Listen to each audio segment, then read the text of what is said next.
No debería estar respirando ahora mismo. Si alguna vez la aviónica de tu avión se apaga por completo sobre la espesura salvaje de Alaska, hazte un favor, no malgastes el aliento intentando ganar altura. Deja que la gravedad tome el control. Créeme, el suelo es mucho más compasivo que lo que acecha entre las sombras de esos árboles. Me llamo Travis Whitaker. Llevo 8 años como piloto de carga, volando desde Fairbanks. Con el tiempo, uno se acostumbra a la inmensidad de este lugar. Tomas un café quemado en una estación Chevron, subes a la cabina, y 1 hora después estás sobrevolando una extensión helada y dentada que no ha visto una huella humana desde la edad de hielo. Creía conocer este territorio. Creía que lo peor que podía pasar ahí arriba era un bloque de motor agrietado o una ventisca blanca cayendo de golpe sobre nosotros. Estaba equivocado. Desperté con la cara hundida en un musgo helado y empapado. En mis oídos vibraba un zumbido grave, espeso, como si estuviera de pie junto a un transformador industrial gigantesco. Intenté incorporarme, pero los brazos me pesaban como si fueran de plomo. Cuando por fin logré enfocar la vista, lo primero que vi fue el aluminio desgarrado de mi Cessna 208 Grand Caravan. Sus restos estaban esparcidos por la ladera empinada de una montaña, ahogada entre pinos. El fuselaje había sido arrancado con violencia, abierto como una lata aplastada. La cabina estaba completamente invertida, el panel de instrumentos, oscuro y hecho pedazos.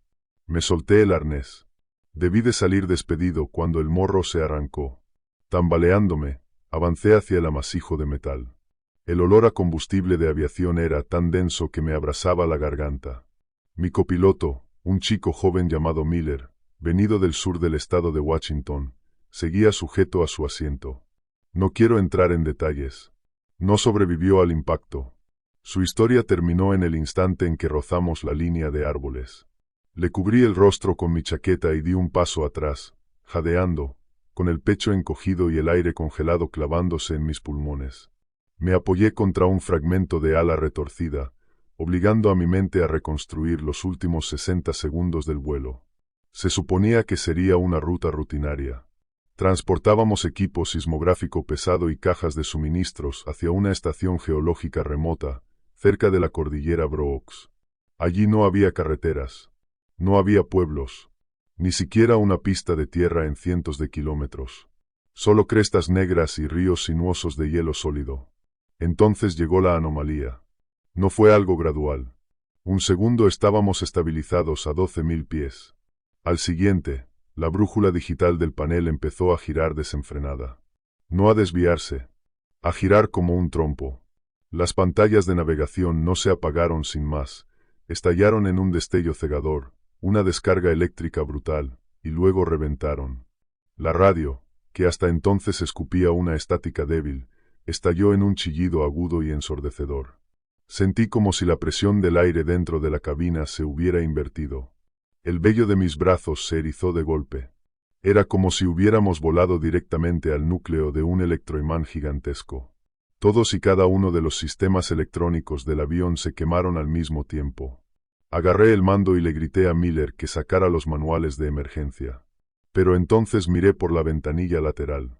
Abajo, sobre la nieve, moviéndose entre el espesor del bosque de pinos, había docenas de figuras. A esa altitud, el cerebro intenta encontrar explicaciones. Pensé que serían alces, o quizá una enorme manada de ciervos. Pero se movían demasiado rápido. Y mientras perdíamos altura a toda velocidad, el terror de lo que estaba viendo terminó por encajar en mi mente. Corrían sobre 2 piernas. Figuras inmensas, de hombros anchos, avanzando a una velocidad imposible por la nieve profunda, con una fluidez aterradora. Seguían el ritmo del avión mientras descendíamos. Segundos después, los controles de vuelo se bloquearon.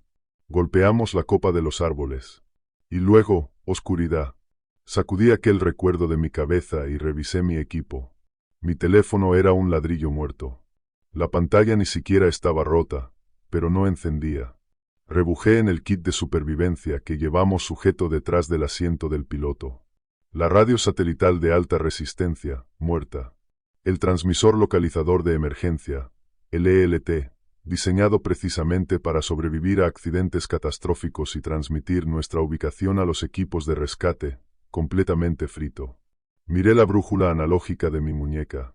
La aguja giraba despacio, sin detenerse, trazando círculos completos. Lo que fuera que nos alcanzó allá arriba no solo nos arrancó del cielo. Había esterilizado toda la zona. Todo lo que llevara corriente había dejado de servir. Saqué el mapa topográfico de papel e intenté calcular dónde demonios habíamos caído, usando nuestra última velocidad conocida. Entonces sentí como el estómago se me hundía. Según el mapa, estábamos en una enorme zona muerta sin registrar. No había absolutamente nada allí. Ni campamentos madereros, ni estaciones forestales. Solo cientos de kilómetros cuadrados de naturaleza aislada. Respiré hondo, tomé el kit de supervivencia y empecé a rodear el lugar del impacto para evaluar los daños. Fue entonces cuando vi las huellas. La nieve alrededor de los restos estaba aplastada y endurecida. Me quedé inmóvil. El corazón me golpeaba las costillas como un martillo.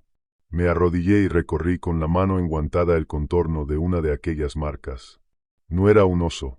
Sé perfectamente cómo son las huellas de un grizzly. Aquello estaba mal.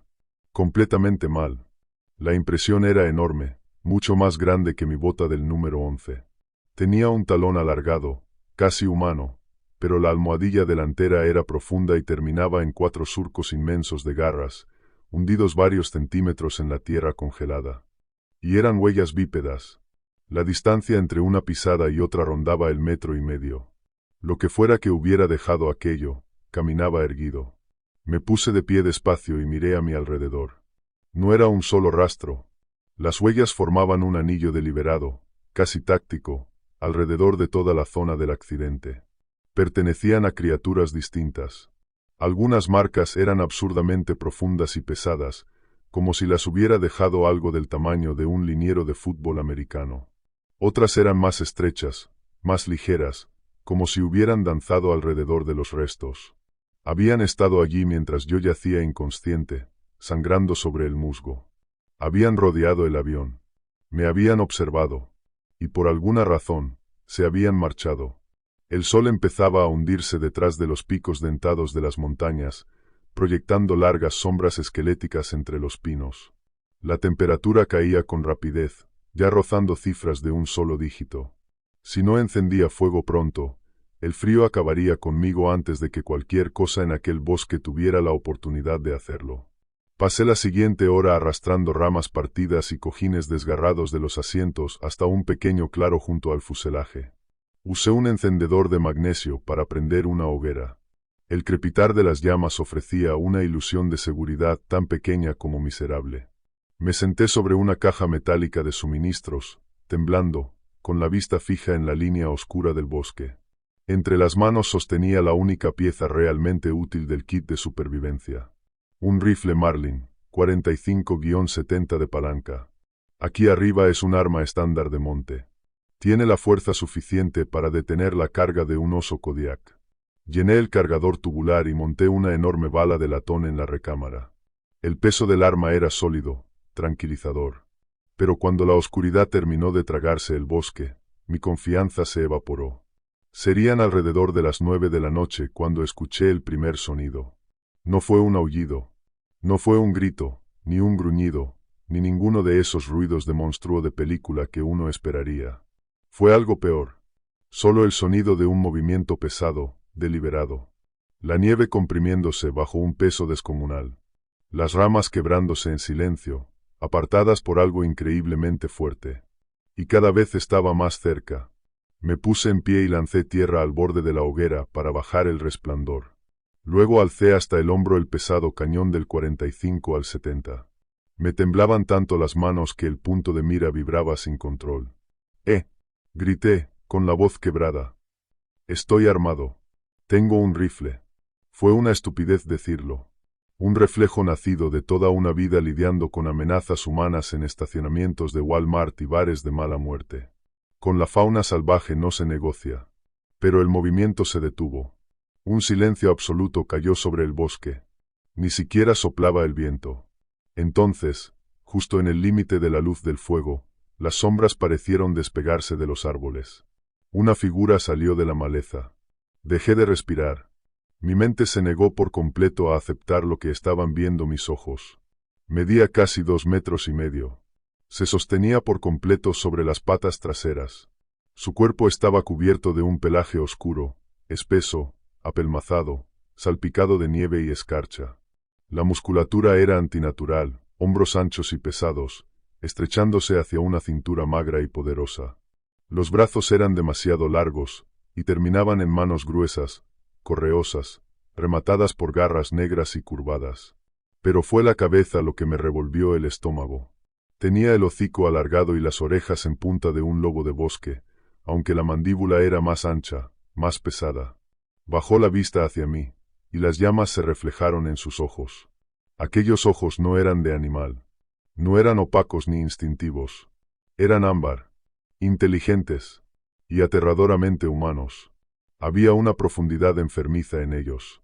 Me observaba como un francotirador mira a través de una mira telescópica, calculando, evaluando. Mantuve el rifle apuntándole directo al pecho, con el dedo temblando junto al guardamonte. Sabía que, si disparaba, le daría.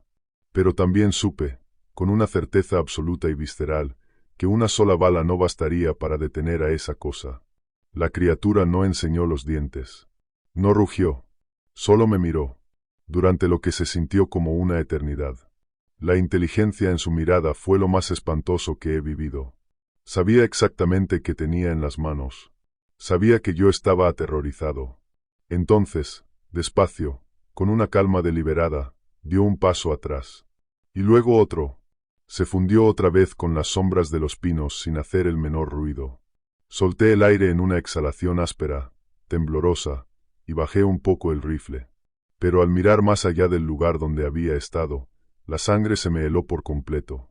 Allá afuera, en la oscuridad del bosque, dispersos entre los árboles, vi reflejos. Pequeñas órbitas ámbar atrapando la luz débil de mi fuego moribundo. 2, 6, 12, más. Docenas de pares de ojos casi humanos observándome desde la negrura. Esperando. Yo ya no era el sobreviviente de un accidente aéreo. Era un intruso. No dormí esa noche. Ni un segundo.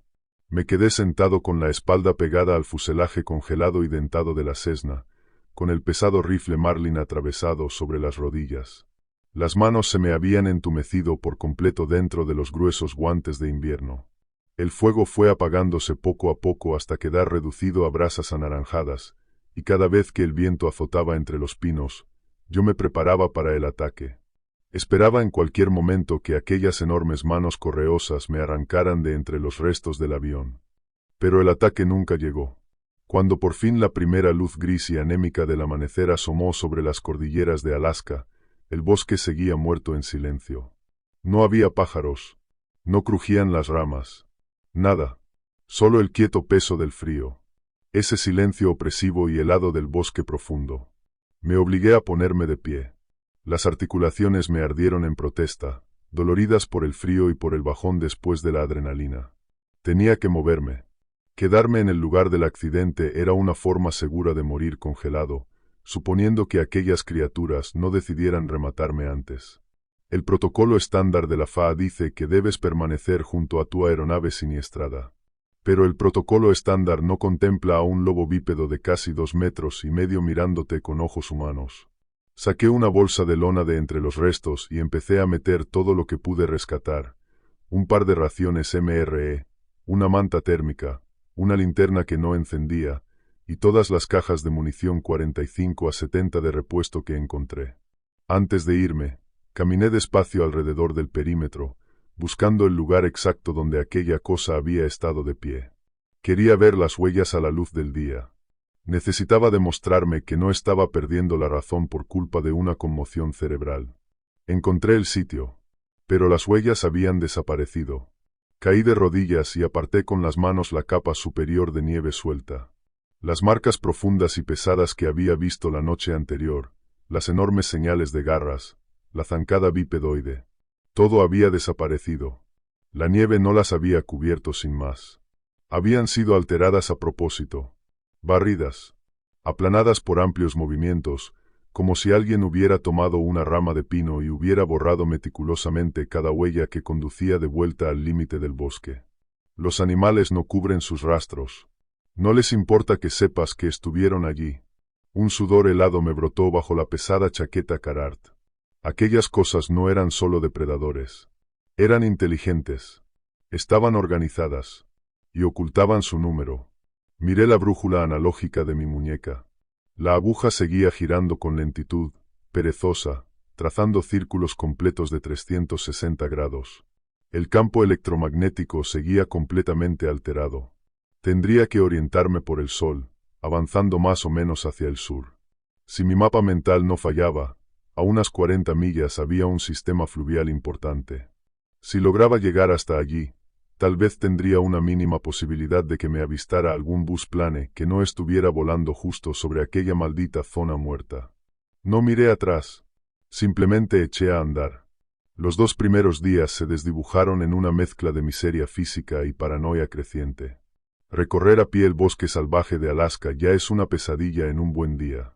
En algunos tramos, la nieve me llegaba hasta los muslos y ocultaba troncos caídos y rocas afiladas capaces de partirme un tobillo con cada paso. El silencio del bosque era asfixiante. Hacia la tarde del segundo día, empecé a notar las marcas. Avanzaba entre un espeso matorral de abetos cuando vi la primera. Un pino gigantesco, con un tronco más grueso que un poste telefónico, había sido despojado por completo de su corteza. Pero no era el rascadero de un oso. Las hendiduras comenzaban a unos 2,5 metros del suelo, demasiado alto para que un grizzly alcanzara esa altura sobre las patas traseras sin dejar marcas más abajo. 4 surcos profundos y paralelos atravesaban la madera, de donde manaba savia congelada. Vi otro árbol marcado a unos 50 metros. Y luego otro. Formaban una línea fronteriza, nítida, deliberada. Ya no estaba simplemente vagando por el bosque. Había cruzado a un territorio señalado. 1 hora más tarde encontré el lugar de la matanza. Estaba en un claro pequeño, hundido bajo la sombra espesa del dosel. Un alce macho adulto yacía sobre la nieve. O, al menos, lo que quedaba de él. He cazado toda mi vida. Sé cómo trabaja una manada de lobos sobre un alce. Atacan el vientre blando. Dispersan los restos. Dejan un caos sangriento. Pero aquello era distinto. La caja torácica del animal había sido arrancada con una violencia brutal. Las costillas estaban partidas hacia afuera. Y entonces vi lo que me obligó a detenerme y a vomitar en seco sobre la nieve.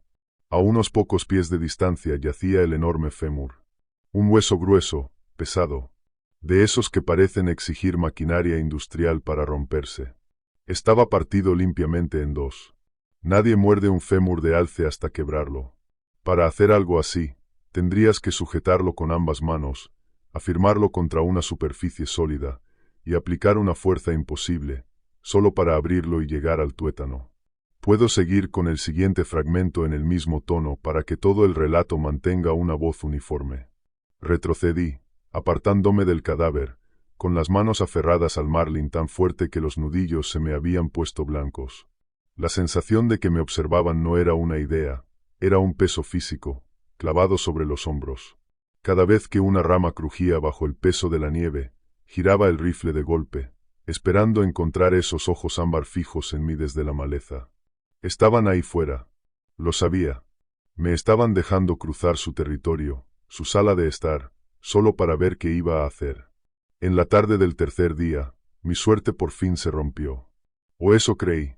Trepar por aquel terraplén rocoso y empinado me estaba destrozando. Los pulmones me ardían. Me faltaba el aire. Me arrastré como pude hasta superar la cresta de la loma y me desplomé sobre la nieve, tratando de bajar el ritmo del corazón. No muevas ni un solo músculo, amigo. La voz era áspera, agotada, inconfundiblemente estadounidense. Y justo después llegó el sonido seco y pesado de una escopeta de corredera montando un cartucho. Me quedé congelado, con la cara hundida en la nieve. Muy despacio, giré la cabeza. A unos 3 metros, apoyado contra una roca para no caerse, había un hombre. Tenía un aspecto espantoso. La barba estaba endurecida por la condensación helada, y en el rostro llevaba manchas oscuras de congelación, crudas, inflamadas. Vestía ropa de invierno de alta gama, equipo pesado de rey, aunque parecía haber pasado por una trituradora de carne. Entre las manos sostenía una Remington 870 maltrecha, apuntándome directamente al pecho. «Voy a soltar el rifle», dije. Mi voz apenas era un graznido. Con lentitud, aflojé los dedos del Marlin y lo empujé unos centímetros lejos de mí. «Soy piloto. Mi Caravan cayó hace unos días. Solo intento salir de aquí». El hombre me observó sin pestañear. Tenía los ojos muy abiertos, enrojecidos, disparándose con nerviosismo hacia la línea de árboles a mi espalda antes de volver a clavarse en mi cara. No bajó la escopeta. «Eres el piloto del vuelo de suministros», dijo. No era una pregunta. «Sí. Me llamo Travis». «¿Quién demonios eres tú?». Vaciló un instante. Luego bajó poco a poco el cañón de la 870. Parecía un tipo que llevaba una semana sin dormir. «Aaron McBride». Yo era el geólogo principal de la estación de observación. La misma a la que te dirigías. Solté el aire de golpe y me incorporé despacio. «No sabes cuánto me alegra verte. ¿Tu campamento está cerca? ¿Tienes una radio que funcione?» Mi ELT quedó completamente frito y la brújula está hecha polvo. «Tenemos que pedir evacuación». McBride soltó una risa seca, sin humor. Sonó como papel de lija. «¿Evacuación?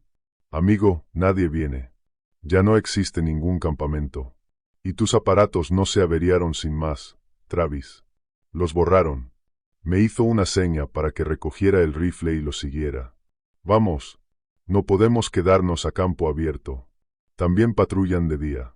Si nos ven recortados contra esta cresta, estamos completamente jodidos». Recogí el Marlin y fui tras él. Se movía con una urgencia frenética, cojeando, guiándome ladera abajo hasta un grupo denso de rocas que formaban una especie de saliente natural y poco profundo. Desde el aire era invisible. Las ramas de pino lo cubrían casi por completo. Dentro solo había un campamento miserable, un saco térmico y algunos envoltorios vacíos de raciones. Nos sentamos en aquella penumbra helada. Le ofrecí uno de mis MRE, y se abalanzó sobre él como un animal famélico. «¿Qué quieres decir con que ya no hay campamento?», pregunté en voz baja. «¿La estación fue arrasada?». McBride negó con la cabeza mientras tragaba con dificultad. «No. La abandonamos. Los otros 2 de mi equipo intentaron llegar caminando hasta la carretera hace más de una semana. No lo lograron. Encontré su equipo destrozado a unos 8 kilómetros de aquí. Desde entonces he estado escondido entre estas rocas, intentando descubrir un punto ciego en sus patrullas». «¿Sus patrullas?», repetí, mientras la realidad empezaba a hundirse en mí. «¿Te refieres a los lobos? ¿A esos enormes?». McBride me miró, y en sus ojos apareció un reconocimiento sombrío. «Entonces los viste». «A uno de ellos», respondí, estremeciéndome al recordar el lugar del accidente. Era gigantesco, y me miró como si me estuviera evaluando. «Tuviste suerte de que estuviera solo», susurró McBride, recostándose contra la roca helada. «Normalmente se mueven en escuadras. Escucha, necesitas entender qué está pasando de verdad aquí fuera. Esto no es solo una manada de fauna agresiva». Metió la mano en su parca pesada y sacó un pequeño cuaderno de campo encuadernado en cuero. Las páginas estaban arrugadas, manchadas de tierra. «Llevo 6 meses aquí», dijo, golpeando el diario con un dedo. Al principio solo eran anomalías raras. Se suponía que estábamos cartografiando depósitos profundos de hierro en la corteza, pero entonces los pilotos de monte empezaron a informar por radio. Tipos en Piper Cab, pequeñas Cessna que traían suministros. Hizo una pausa. Decían que los instrumentos de navegación empezaban a girar sin control. Fallo total. Algunos se asustaron y regresaron. Otros, simplemente desaparecieron del radar. La FAA lo atribuyó a una interferencia magnética extrema procedente de las montañas. Dijeron que era una zona muerta localizada. Se inclinó hacia mí, bajando la voz hasta convertirla en un susurro áspero. Pero yo empecé a alejarme más de la estación. Coloqué cámaras de rastreo. Todas y cada una de ellas fueron destruidas. No mordidas por osos. Destruidas. Arrancadas de los árboles con precisión. Tragó saliva. Hace como un mes, salí de noche cerca de la cresta norte. Llevaba gafas de visión nocturna. Miré hacia el valle, y los vi. Se quedó callado un segundo, como si todavía le costara pronunciarlo. Travis, no eran 3 o 4. Su voz cayó aún más. Era un pelotón. Había 20 de esas cosas moviéndose por la nieve en una columna perfecta, escalonada. Se comunicaban, no aullaban. Emitían gruñidos bajos, chasquidos. Estaban haciendo una patrulla táctica del perímetro. Sentí que un nudo helado se me formaba en el estómago. ¿Me estás diciendo que hay una población organizada de esas cosas aquí, en medio de Alaska? ¿Cómo demonios nadie las ha visto? ¿Cómo es posible que no haya imágenes satelitales?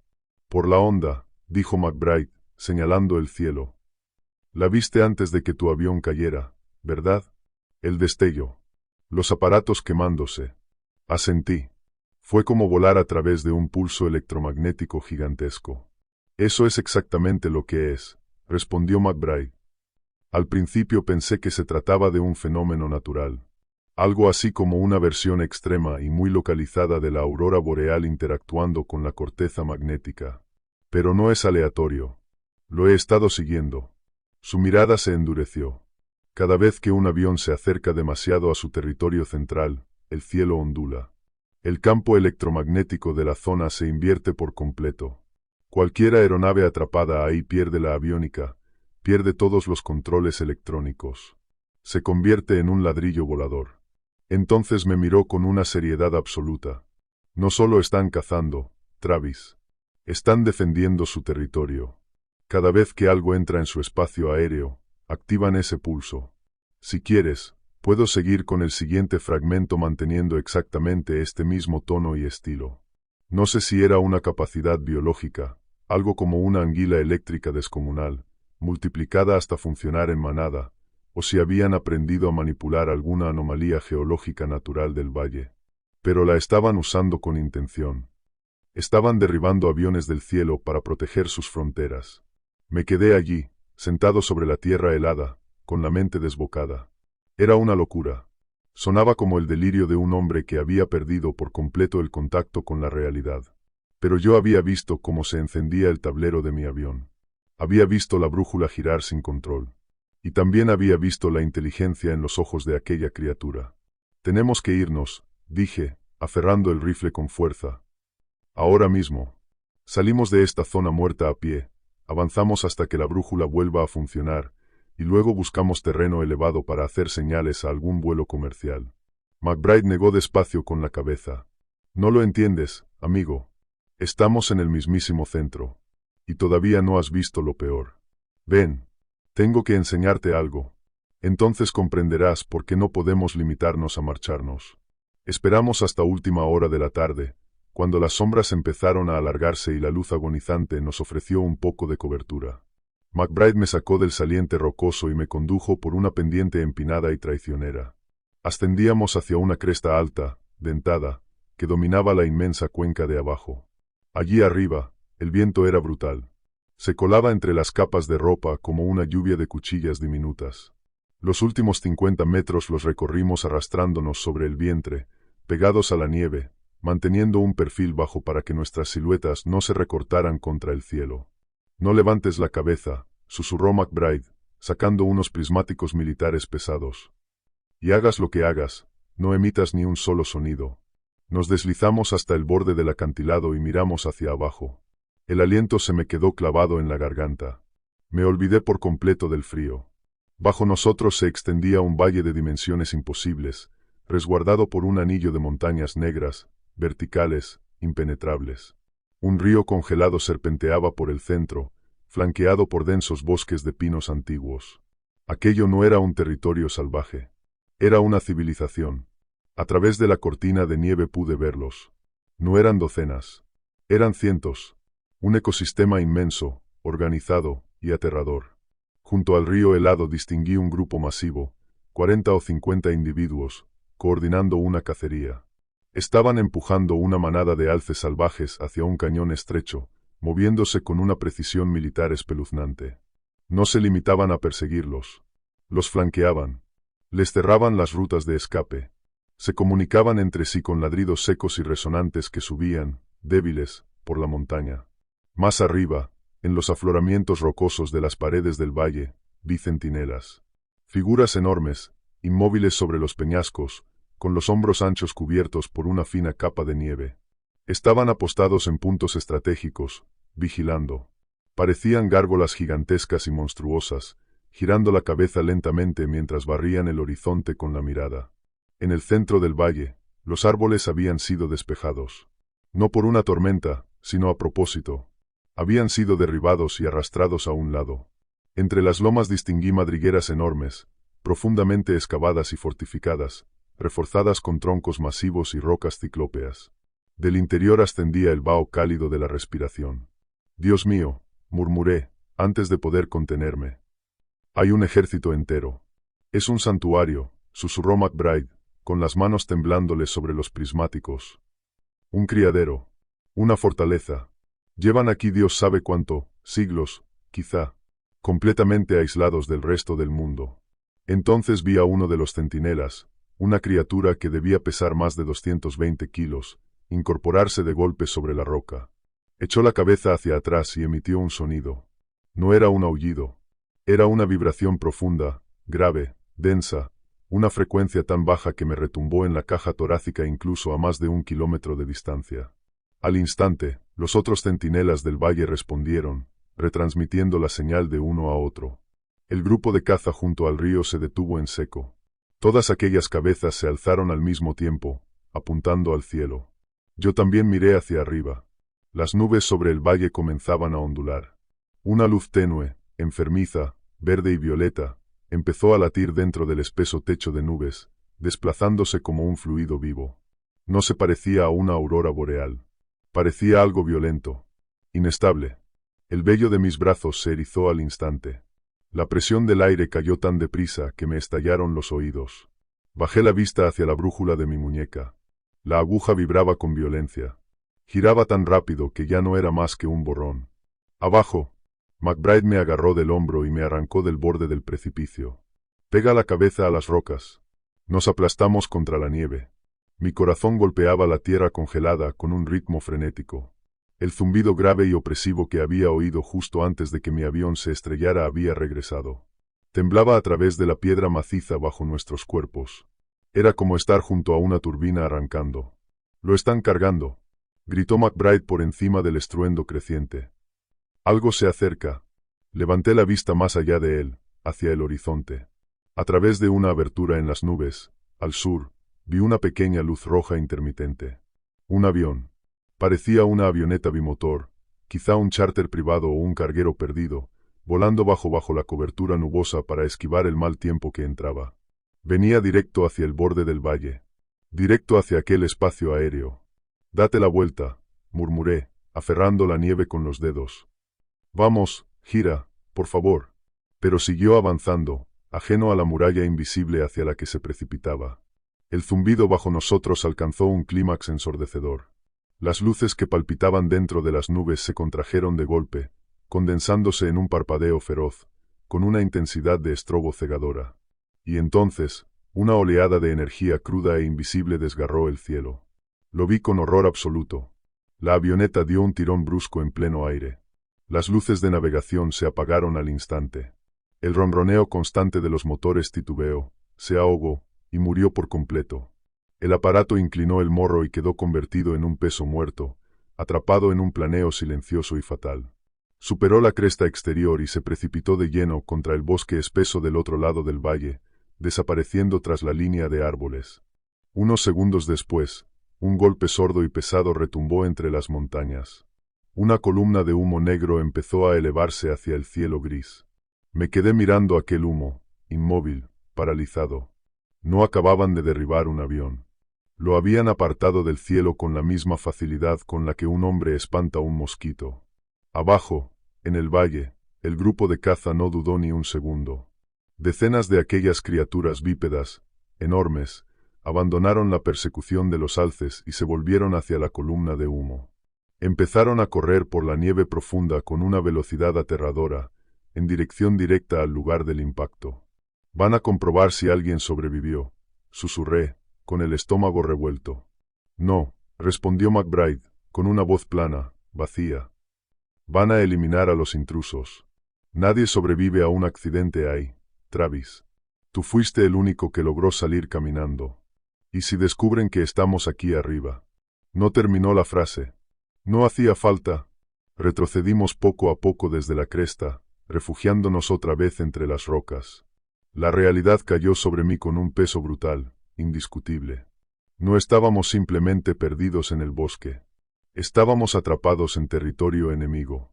Una fortaleza natural, defendida por cientos de depredadores inteligentes que dominaban incluso el cielo sobre nuestras cabezas. Y cuando el sol terminó de hundirse, sumiendo la montaña en una oscuridad cerrada, otro pensamiento aún más espantoso me atravesó la mente. Si habían inspeccionado mi avión, si habían visto las huellas que dejé al alejarme del fuselaje, entonces sabían que yo seguía allí fuera. Y ya me estaban cazando. No hablamos durante horas después de ver caer aquella avioneta entre los árboles. McBride y yo nos internamos en la estrecha grieta de roca que usábamos como refugio. La temperatura se desplomó. Era ese frío brutal de Alaska que parece partir los huesos, el que te hace doler los dientes y sentir que los pulmones están llenos de fibra de vidrio. No nos atrevimos a encender fuego. Allá abajo, bajo el dosel oscuro del bosque, aquellas cosas rastreaban la zona del accidente, buscando a cualquiera que hubiera sobrevivido de forma milagrosa al impacto. Me senté con las rodillas pegadas al pecho, el Marlin 45-70 apoyado sobre las botas, y me quedé mirando fijamente el vacío negro de la grieta. Mi mente estaba rota, por completo. Todo lo que creía entender sobre el orden natural del mundo había sido despedazado de forma violenta en apenas 3 días. Usaron el terreno, susurró de pronto McBride, con la voz áspera en la oscuridad. Giré la cabeza hacia él. Apenas distinguía su silueta. ¿Qué? La onda electromagnética. Llevo meses intentando entender la física detrás de esto, murmuró, moviéndose apenas dentro del estrecho refugio. Todo este valle se asienta sobre un enorme depósito de magnetita y cuarzo, formaciones geológicas altamente conductoras. Pensé que las criaturas solo sabían cuando la anomalía natural iba a activarse, y que la aprovechaban como un depredador aprovecha un banco de niebla. Hizo una pausa. Oí el roce de su parca pesada. Pero después de ver caer ese avión, ya no creo que estén esperando al clima, Travis. Creo que lo provocan. La cantidad de electricidad estática en su pelaje, la fricción, la forma en que se agrupan, actúan como capacitores biológicos. Cuando una amenaza entra en su espacio aéreo, se reúnen en los puntos altos y descargan. Están convirtiendo el campo magnético de la Tierra en un arma. Negué con la cabeza y me froté el rostro helado. Escúchate. Estás hablando de hombres lobo de 2,5 metros construyendo una maldita bobina de Tesla con rocas y pelaje. Es una locura. Es supervivencia, replicó McBride, seco, con un filo repentino en la voz. Son una rama hiperevolucionada. Descubrieron que la única amenaza real para ellos viene del cielo. Así que encontraron la manera de arrebatarnos el cielo. Después de eso, guardó silencio. Yo estaba demasiado agotado para discutir. Cerré los ojos, con la intención de descansar solo unos minutos. Pero el agotamiento absoluto, físico, brutal, me arrastró hacia abajo. Y caí en un sueño profundo, sin imágenes, sin refugio, sin nada. No supe qué hora era cuando desperté.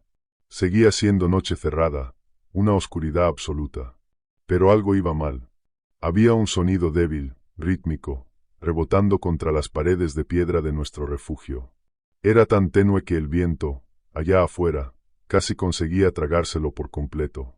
Pulsaciones electrónicas. Abrí los ojos y mantuve la respiración lenta, pareja. No moví la cabeza. Solo deslicé la mirada hacia el fondo de la cueva. McBride estaba sentado de espaldas a mí, encogido bajo su manta térmica, pero una pálida luz verdosa le iluminaba el rostro desde abajo. Tenía entre las manos un aparato pesado, de aspecto militar.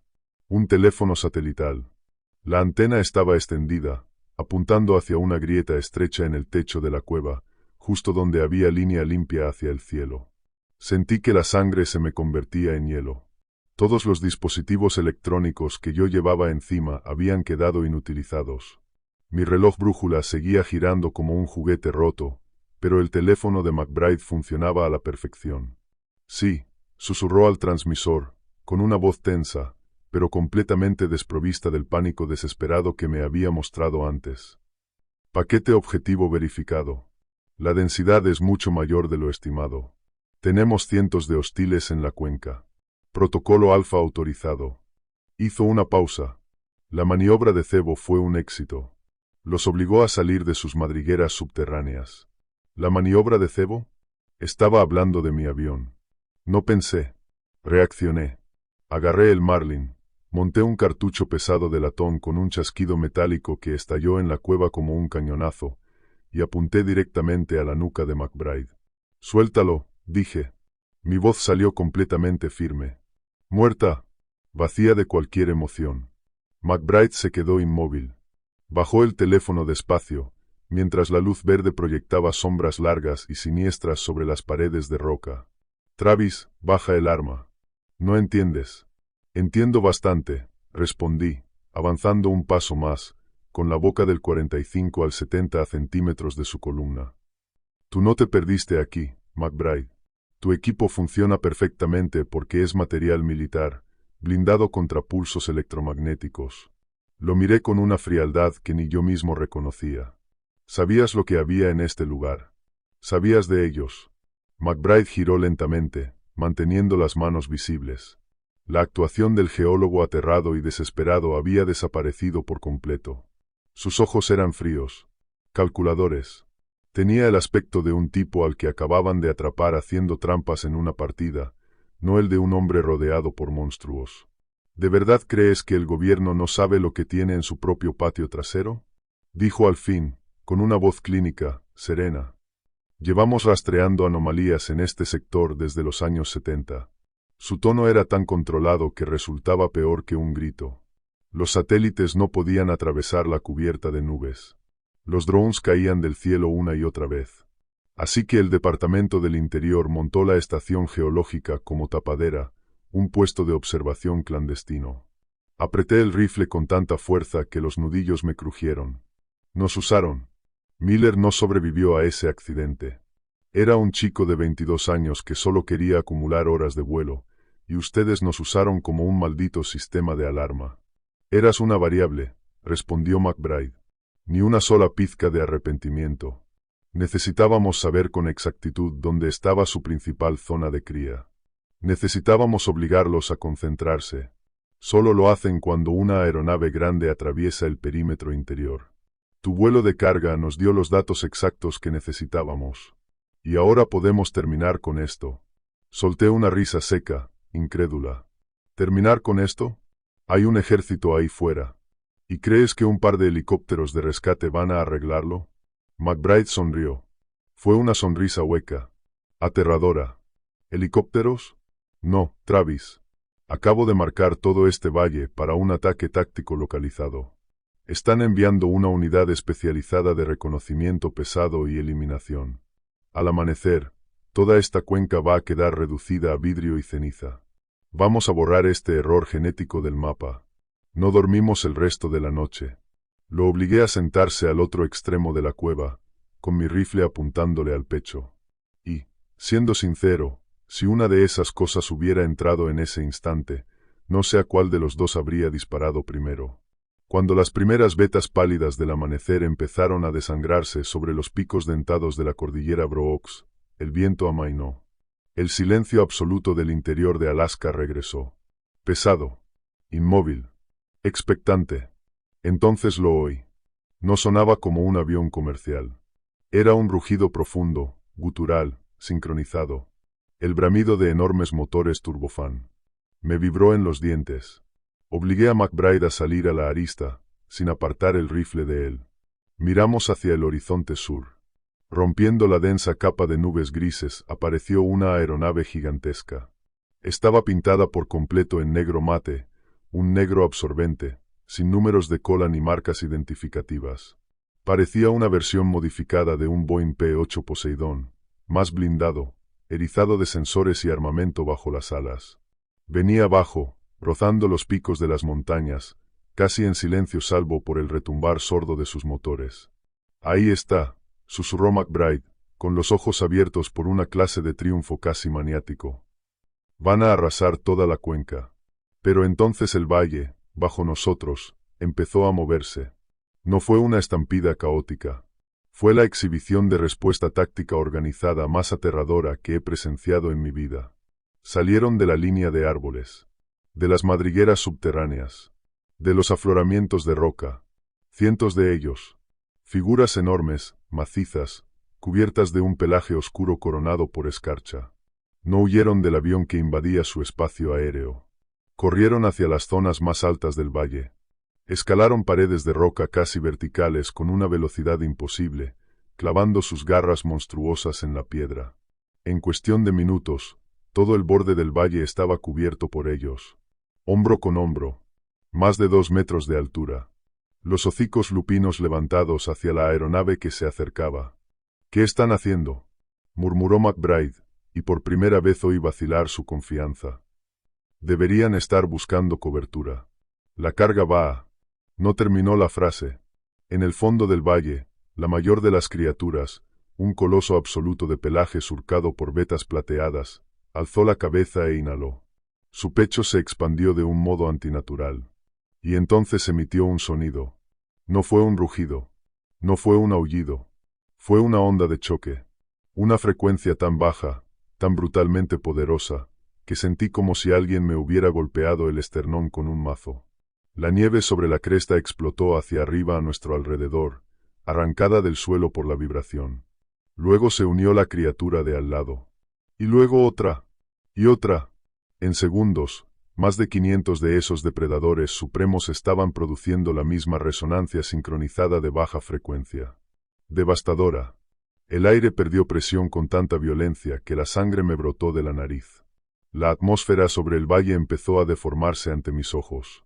Las nubes grises se fracturaron de forma salvaje, dejando al descubierto un cielo que se teñía a toda velocidad de un púrpura neón enfermizo. Miré el avión militar. Estaba a mitad del valle, a menos de 1 milla. Sonó como un rayo estallando al lado de mi oído. Un arco inmenso y visible de energía electromagnética pura brotó de las cumbres dentadas de las montañas, arrancado de la tierra misma y amplificado por aquella frecuencia biológica imposible que la manada estaba generando. La onda impactó a la aeronave negra en pleno vuelo. McBride había dicho que su equipo estaba blindado contra pulsos electromagnéticos. Supongo que el ejército creyó que el avión también lo estaba. Se equivocaron. La enorme aeronave negra se bloqueó en el aire. Los 4 motores turbofán no se limitaron a apagarse, estallaron hacia afuera con violencia, lanzando lluvia de titanio en llamas sobre la nieve. Todas las luces exteriores se extinguieron. El aparato se ladeó con brutalidad hacia la izquierda, completamente muerto, arrastrando decenas de miles de kilos de explosivos de alta potencia ahora encerrados tras circuitos inútiles. «¿Muertos? ¿Ciegos?». «No», susurró McBride, desplomándose de rodillas en la nieve. «No, no, no». Se suponía que estaban protegidos. El avión cayó como una piedra.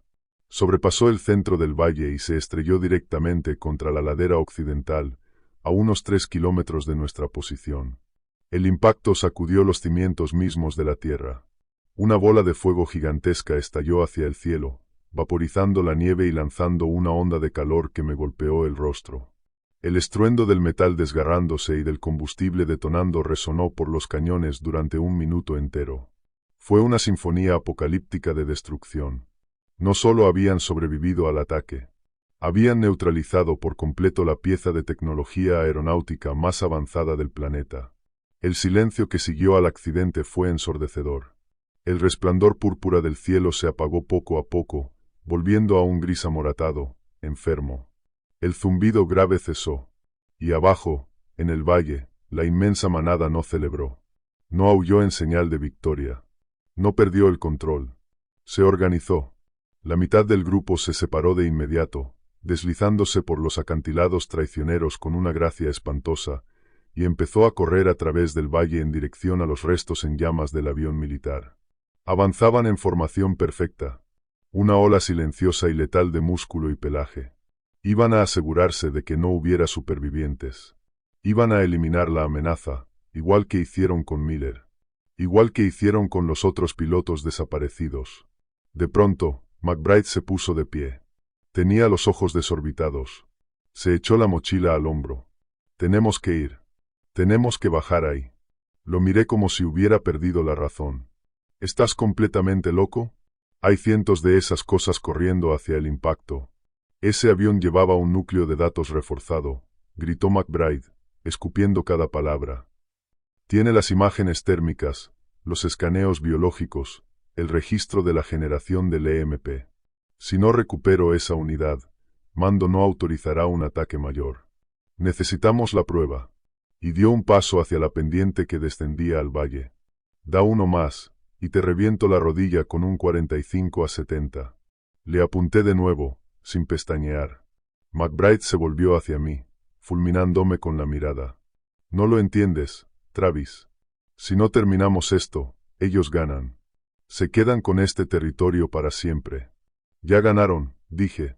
Mi voz sonó extrañamente serena. Señalé hacia un afloramiento rocoso, unos 200 metros más abajo. Mira. Sobre un peñasco enorme, completamente solo, estaba el alfa de pelaje plateado.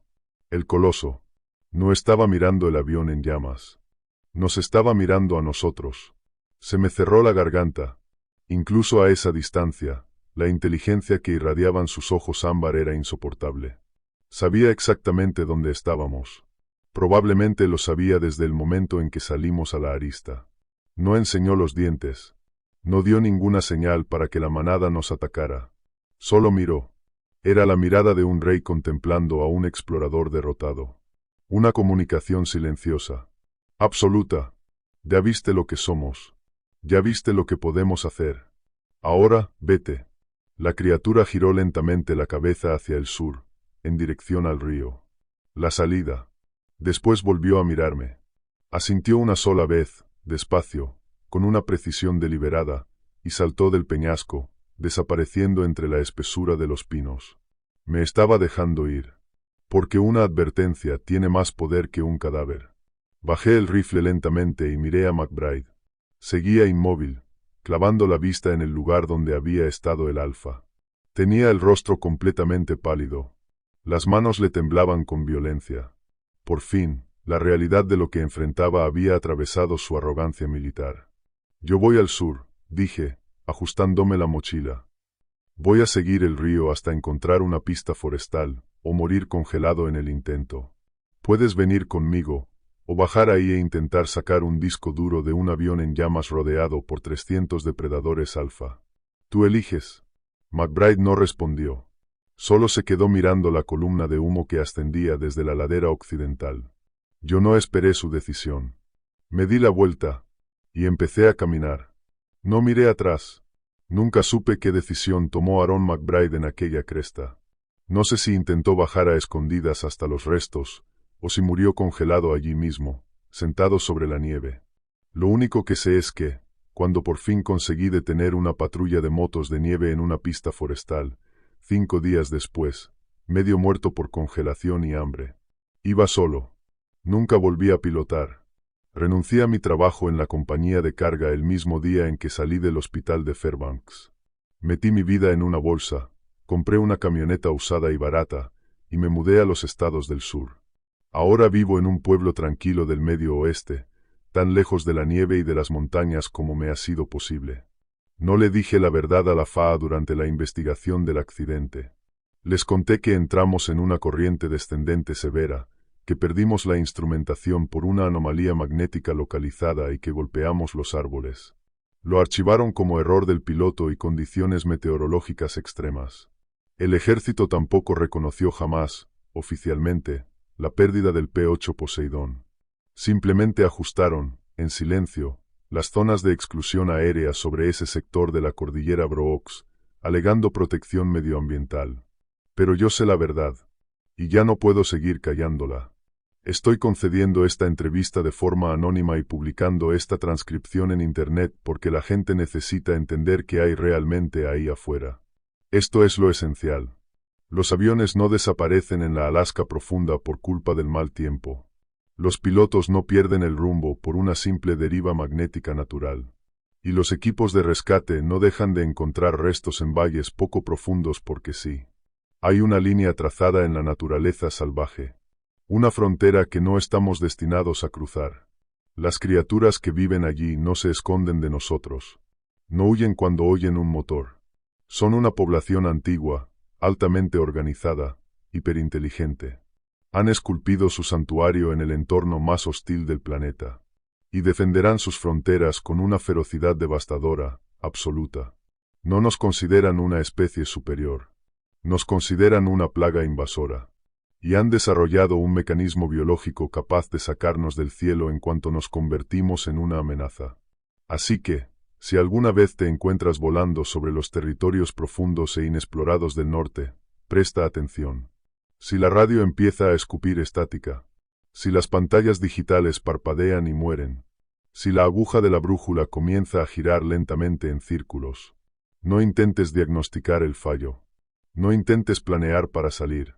Cierra los ojos y haz las paces con el Dios en el que creas.